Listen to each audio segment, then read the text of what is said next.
Assalamu alaikum. Hello everyone. How are you all? I'm Ahnaf. I hope all are fine. I'm also fine, Alhamdulillah, by the grace of Allah. Let's today we will learn new words and sentences in English. Let's begin and learn together. কোনো ভাষা শেখার জন্য সর্বপ্রথম জানতে হয় শব্দ, তারপর শব্দগুলো ব্যবহার করে বাক্য তৈরি করতে হয়। তাহলে ইংরেজি শেখার ক্ষেত্রে আমরা এই পদ্ধতি ব্যবহার করব। এখন আমরা কিছু শব্দ দিয়ে শুরু করব। চলো তাহলে আমরা কিছু শব্দ শিখে নিই। Notice me please. ইম্পর্টেন্ট কিছু শব্দ শিখে নেব। আই অর্থ আমি। মাই, মাই অর্থ আমার। ইউ, ইউ অর্থ তুমি।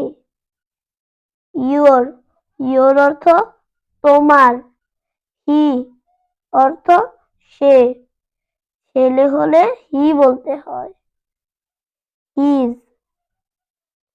অর্থ তার, ছেলে হলে হিজ বলতে হয়।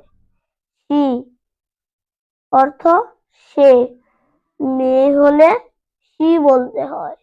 হার অর্থ তার, মেয়ে হলে হার বলতে হয়। তো বন্ধুরা, আমরা যে শব্দগুলো শিখলাম সেগুলো আবার পড়ে নেই।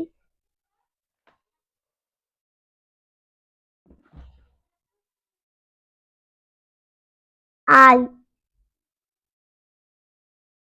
আই অর্থ আমি।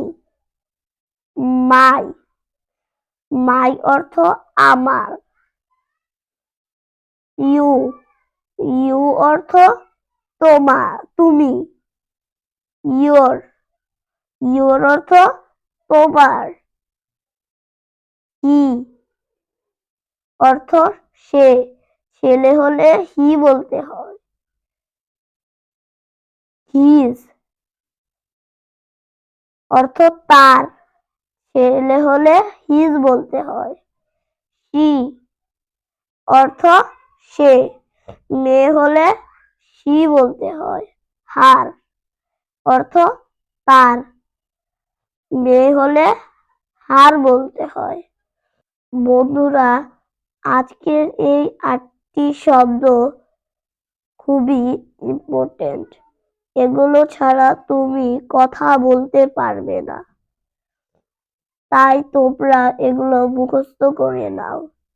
পরের ক্লাসে আমরা শিখব এই শব্দগুলো দিয়ে কিভাবে বাক্য তৈরি করতে হয়। It's time to say goodbye for now, but don't worry, I will see you again very soon.